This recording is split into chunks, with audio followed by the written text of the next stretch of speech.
The 2016 NFL Draft will always be remembered for better or worse for the quarterbacks that went number 1 and 2 overall, and they were Jared Goff to the Rams and Carson Wentz to the Philadelphia Eagles.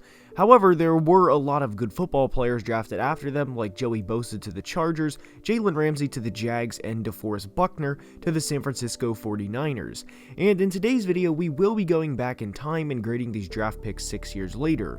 We will be going in reverse order, so we will be starting with the 16th pick, which was offensive tackle Taylor Decker to the Lions, and finishing with Jared Goff to the Rams. And there are 16 picks to dive into, so without further ado, let's begin. As mentioned, Taylor Decker was the Lions' first-round pick in 2016 when he came out of the Ohio State University, and in 6 years, Decker has been an above-average starting tackle for Detroit. And starting offensive linemen are extremely hard to come by in the NFL, let alone ones that are, better than average. And make no mistake about it, Taylor isn't a Joe Thomas 10,000 consecutive snap, first-ballot Hall of Fame player, but if you asked any team selecting in the middle of the first round this year, Philly has the 16th overall pick, for example, if they could get the next Taylor Decker, they'd without a doubt say yes. At 16th overall, to get an above-average starter for a decade is an A. Coleman, the receiver from Baylor, was the Browns' first-round pick, and to be honest, I thought he was going to be very successful, and, well, like a lot of other people, including the people that were paid to make this decision, I was very wrong. Corey was traded to the Bills in August of 2018, before his third season began, for just a future 7th, and he was released before even playing a regular season game for them. He finished his Browns career with 56 catches for 718 yards and 5 touchdowns over the course of 2 seasons, and this is clearly an F. Karl Joseph, the safety from West Virginia, was the Raiders' selection at number 14, and while he was selected a tad early, he wasn't a horrible player like some expected to be relative to the draft slot used on him. And in a lot of ways, Karl was a Raider and is a very fun and easy player to root for, and still is for that matter. He has some flaws in his game, like coverage for example, and was more than likely never going to be this elite of elite safety, and time has shown that. But he was productive and a fan favorite and an okay player. Not bad, but certainly not elite, and on top of it, the Raiders did not pick up his 5th-year option when the time came. A C grade for Joseph. Tackle Laremy Tunsil to the Miami Dolphins is up, and this player fell a lot on draft night because of the infamous bong video, and after a projected top 3 or 4 pick, fell to 13, and Laremy has been a good NFL player since, and on top of it, the Dolphins got 3 years of production out of him, then traded him for 2 first-round picks to the Houston Texans, which netted them a receiver who went for 100 catches and 1,000 yards in his rookie year in Jalen Waddle, along with a first-round pick they eventually used to get Tyreek Hill, and they still have the 49ers first next year too, all from Laremy Tunsil, an A+ grade because of how everything worked out. Sheldon Rankins, the defensive tackle from the Saints, is up, and this is a player whose peak we never got to see on a consistent basis. There were several injuries with Sheldon, and unfortunately that does factor into the grade.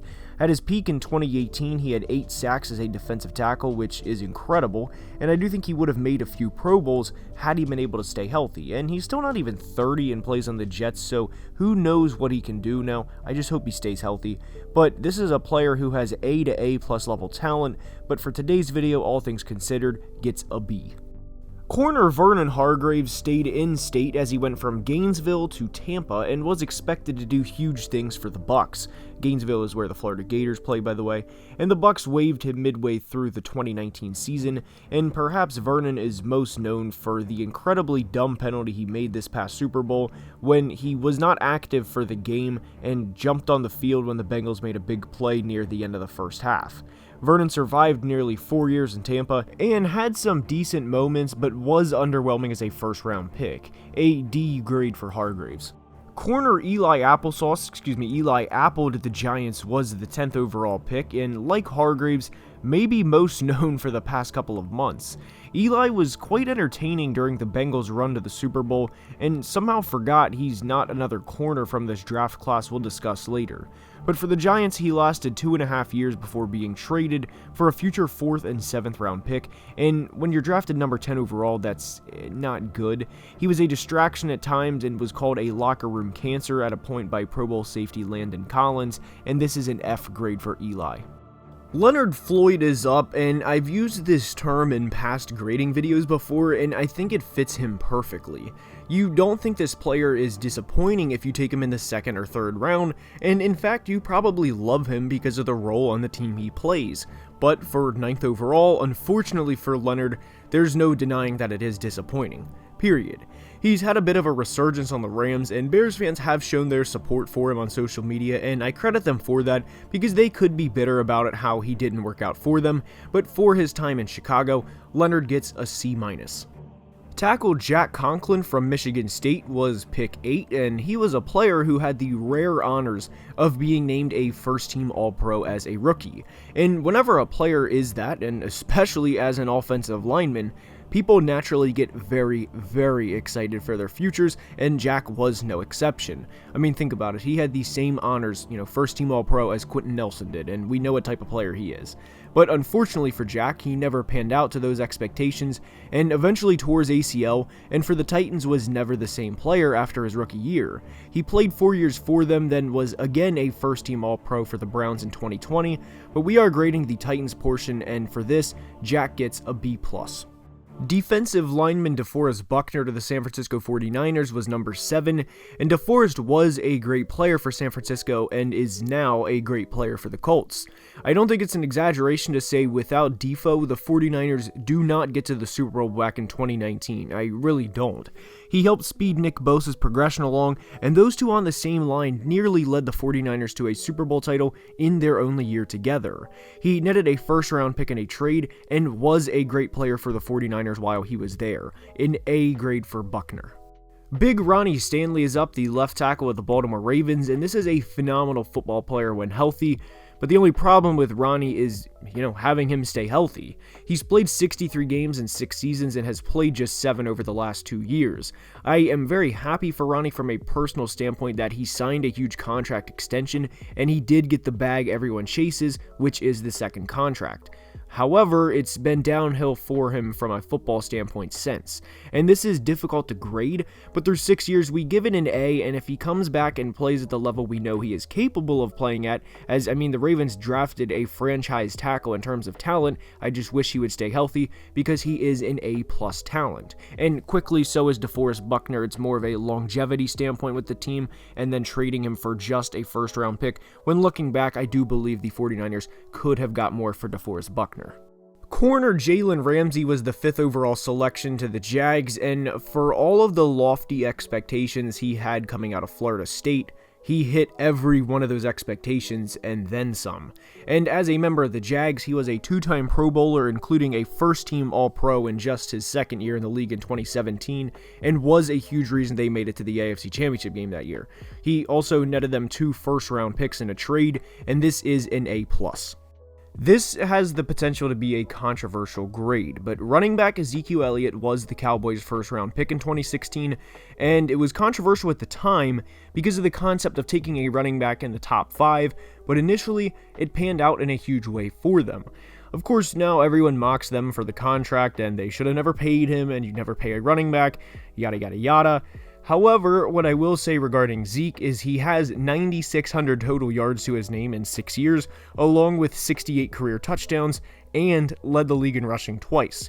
I don't know how much more you can possibly ask from a running back. What do you want Zeke to be, the next Barry Sanders and rush for 15,000 yards? And because of that, we give this pick an A.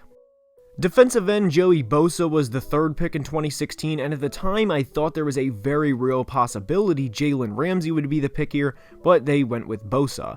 And Joey, to me at least, is a tad underrated as a pass rusher because there's not a way he can't win. And to be honest, I've thought about doing a video on both him and Nick because of how good they are with their hands, and the production also shows that. In 6 years, Joey has 4 Pro Bowls, a Defensive Rookie of the Year award, nearly 60 sacks to his name, and hopefully after this year with what his team has done, a Super Bowl ring. An A+ pick. Quarterback Carson Wentz is up, and what a pick to grade this is, and the next one for that matter too. With Carson, you have a player that has experienced the highest of highs and the lowest of lows, and Eagles fans, I think you would agree with this. Without him, there is no Super Bowl ring. There is no BDN. There is no Jason Kelce and the Hungry Dogs and everything that followed, both good and bad. But you can't give Carson an A or A+ because of the severe lows that ensued that magical 2017 season. The Eagles also received a first-round pick for him in a trade, which does factor a little bit into the grade, and for everything Carson provided for this franchise, 6 years later, we give it a B. Jared Goff to the Rams is up, and this is another very tough pick to grade. With Goff, you have a team that was very good in their day, with him at quarterback and then Todd Gurley, and that can obviously be argued that Goff was good because of the supporting cast he had around him, but right, wrong, or indifferent, this team went to the Super Bowl, and without having him be involved in a major trade, I don't think they win a Super Bowl this past year. Period. So in the same category as Carson, without Goff's contributions, LA does not become the team they currently are without him. I still think they would be successful, don't get me wrong, but Goff and Wentz are easily two of the toughest we've ever had to grade in this series. And for everything Goff gave to the Rams franchise, we give it a B. And with that being said, that's all I have for today's video. I hope you enjoyed, and if you did, now is the time I ask you to please leave a like and subscribe to the channel, because it would truly mean the world. And until next time, please be safe and have a great day. Love you guys.